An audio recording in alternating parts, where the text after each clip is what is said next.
Cristiano Ronaldo जब अपने explosive legs और एब्स बनाते हैं तो वो जिम मशीन नहीं पूरे कैलिस्थेनिक मूव से बनाते हैं। ब्रूस ली के ड्रैगन फ्लैग और फिंगर टिप पुशअप आज भी दुनिया के टफेस्ट कैलिस्थेनिक्स मूव्स हैं और कॉनर मैकग्रेगन का फाइट गेम तक एनिमल फ्लो और कैलिस्थेनिक्स पे बेस है ताकि बॉडी किसी भी एंगल से पावरफुल हिट करे। इन सभी लेजेंड्स का एक ही सीक्रेट है, कैलिस्थेनिक्स मास्टरी।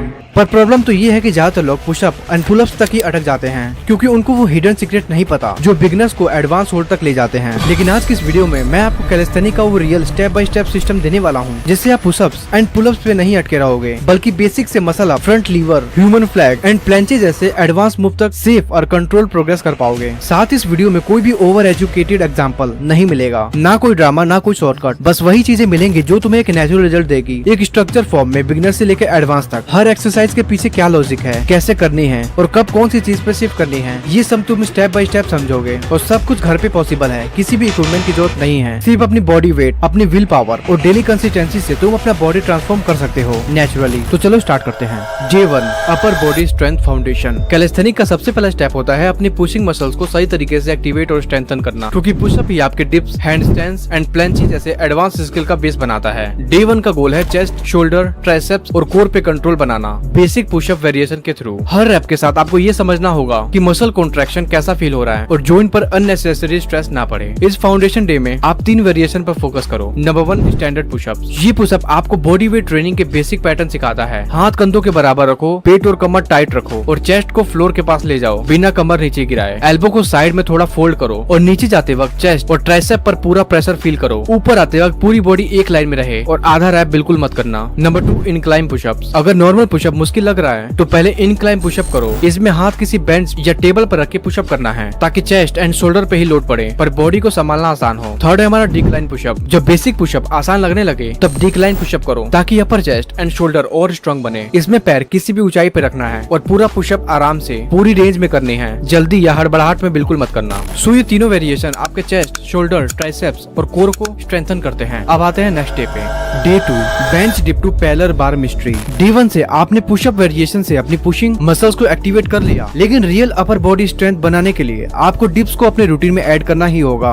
डिप्स पुशअप से एक लेवल एडवांस एक्सरसाइज होती है क्योंकि ये चेस्ट, ट्राइसेप्स और शोल्डर को डीपर रेंज ऑफ मोशन और स्ट्रॉन्ग मसल कंसंट्रेशन देती है। बिगिनर्स को पहले बेंच डिप से शुरुआत करनी है। इसमें आपको दोनों हाथ एक स्टडी बेंच या सरफेस पर रखना है और पैर ग्राउंड पर या एलिवेटेड पोजीशन में रखना है। एल्बोज को 90 डिग्री तक बेंड करो और ध्यान रखो कि शोल्डर स्टेबल और टाइट रहें। डेप्थ बढ़ाने के चक्कर में फोम से कभी कॉम्प्रोमाइज मत करना। जब बेंच डिप कंफर्टेबली हो जाए और आप 10-12 रैप इजीली कर पाओ तब आपको पैरेलल बार डिप्स ट्राई करना है। पैरेलल बार डिप्स में पूरा बॉडी वेट हैंडल करना होता है, इसलिए ग्रिप स्ट्रॉन्ग रखना है और कोर एंगेज रखो। नीचे जाते वक्त बॉडी को थोड़ा फॉरवर्ड लीन करो ताकि चेस्ट और ट्राइसेप ज्यादा एक्टिवेट हो। एल्बोज को कंट्रोल मोशन में बेंड करो और बाउंस या सडन जर्क से बिल्कुल बचना है। अगर स्टार्टिंग में पैरेलल बार डिप्स टफ लग रहा है तो आप रेजिस्टेंसी बैंड या फुट सपोर्ट का यूज करके असिस्टेड डिप्स कर सकते हो ताकि मूवमेंट सही पैटर्न पे हो और शोल्डर पे अननेसेसरी लोड ना आए। ये डिप्स प्रोग्रेशन आपकी पुशिंग स्ट्रेंथ को नेचुरली अपग्रेड करता है और आगे चल के मसल अप और प्लेंचे पुशअप्स जैसे एडवांस मूव के लिए परफेक्ट बेस तैयार करता है। Day 3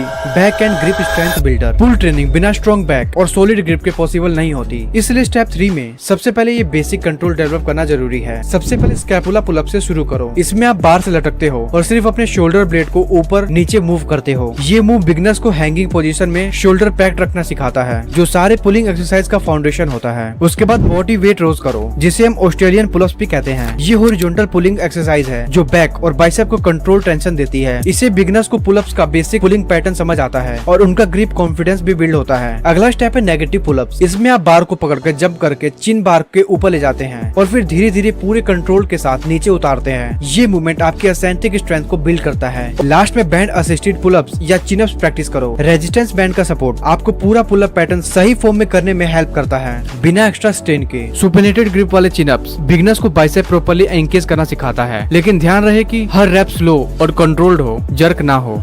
Day 4 core stability and lower body balance. Calisthenics में पावरफुल कोर और स्टेबल लोअर बॉडी ऐसे बेस पिलर हैं जो हर स्टैटिक होल्ड और डायनेमिक मूव को स्मूथ बनाते हैं। इस स्टेप में एक्सरसाइजेस सिंपल हैं पर इनका फॉर्म एंड कंट्रोल ही पूरा गेम चेंज करता है। Number 1 leg raise. Leg raise से लोअर एब्स और हिप फ्लेक्सर स्ट्रॉन्ग होते हैं। लाइंग वर्जन में पीठ पूरी ग्राउंड पे चिपका के रखो और लेग स्ट्रेट लिफ्ट करो। नीचे आते वक्त कंट्रोल टूटने मत दो। हैंगिंग वर्जन में बार पे लटको, लेग स्ट्रेट रखना, घुटने लॉक करो और धीरे धीरे ऊपर उठाओ। स्विंग बिल्कुल नहीं होना चाहिए। Number 2 plank variation. प्लैंक पूरा कोर और शोल्डर स्टेबल बनाते हैं। हाई प्लैंक पुशअप पोजीशन जैसा होता है जिसमें एल्बो स्ट्रेट रहती है। लो प्लैंक में 4 आर्म्स ग्राउंड पे होते हैं। दोनों में हिप बिल्कुल भी रेज नहीं होने चाहिए। बॉडी स्ट्रेट लाइन में टाइट रखो और नेक न्यूट्रल हो। नंबर 3 लंगीज। लंगीज क्वाड्स एंड ग्लूट को इक्वली टारगेट करते हैं और नी स्टेबिलिटी इंप्रूव होती है। फॉरवर्ड लंगीज में एक पैर आगे बढ़ाओ और नीचे जाओ जब तक दोनों नीज 90 डिग्री एंगल पे ना हो। इस एक्सरसाइज से तुम्हारी लोअर बॉडी बैलेंस होती है। चलो अब देखते हैं next day 5। Stay consistent. Calisthenic start तो सब कर लेते हैं पर रिजल्ट सिर्फ उन्हीं को मिलता है जो कंसिस्टेंसी को सीरियसली लेते हैं। बिगिनर से एडवांस होने में सबसे बड़ी मिस्टेक यही होती है कि लोग सोचते हैं कि 2-4 दिन पुशअप या डिप्स करके मसल ग्रो हो जाएगी, पर बॉडी वेट ट्रेनिंग में रिजल्ट धीरे धीरे आते हैं क्योंकि ये आपके जॉइंट्स, लिगामेंट्स और मसल्स को नेचुरली अडेप्ट करता है। कंसिस्टेंसी का मतलब सिर्फ डेली रिपीट करना नहीं है बल्कि सेम फॉर्म और कंट्रोल के साथ प्रैक्टिस करना भी होता है। जब आप डेली या फिक्स शेड्यूल पर काम करते हैं तो आपके बेसिक स्टेबल बने रहते हैं, इंजरीज का रिस्क कम होता है और हर रैप आपको थोड़ा थोड़ा स्ट्रॉन्ग बनाते हैं। कभी कभी बीच में ब्रेक लेना भी जरूरी होता है, लेकिन ब्रेक को आप कभी भी एक्सक्यूज मत बनाना। अगर बाय मिस्टेक आपका एक दिन मिस हो गया तो गिल्ट में पड़े रहने की जगह नेक्स्ट डे डबल फोकस के साथ वापस स्टार्ट कर देना। चाहे पार्क हो, घर का कॉर्नर और फिक्स टाइम स्लॉट रखो जहां आपका माइंड और बॉडी ऑटोमेटिकली वर्कआउट मोड में स्विच हो जाए। रियल कैलिस्थेनिक रिजल्ट तभी मिलता है जब आप छोटी छोटी प्रैक्टिस को डेली हैबिट बना देते हैं। एक दिन में कुछ नहीं बदलेगा पर हर कंसिस्टेंट दिन आपको पुशअप से डिप्स, डिप्स से मसल अप और स्टैटिक होल्ड तक जरूर ले जाएगा। अब तुम्हारे पास वो पूरे कैलिस्थेनिक्स का रियल रोड मैप है जो रोनाल्डो की एथलेटिक पावर, ब्रूस ली की ड्रैगन स्ट्रेंथ और मैकग्रेगर की फाइट रेडी बॉडी बनाता है। लेकिन याद रखना, ये सिर्फ देखने का प्लान नहीं, इसे डेली प्रैक्टिस करो। हर रैप को कॉन्सिक्वेंसली फील करो और बेसिक से मसल अप्स, फ्रंट लीवर और प्लेंस तक अपनी बॉडी को लेवल अप करो क्योंकि कैलिस्थेनिक एक दिन का स्टंट नहीं है, ये वर्ल्ड आर्ट है जो तुम्हें machine free, beast level control और नेक्स्ट लेवल फिजिक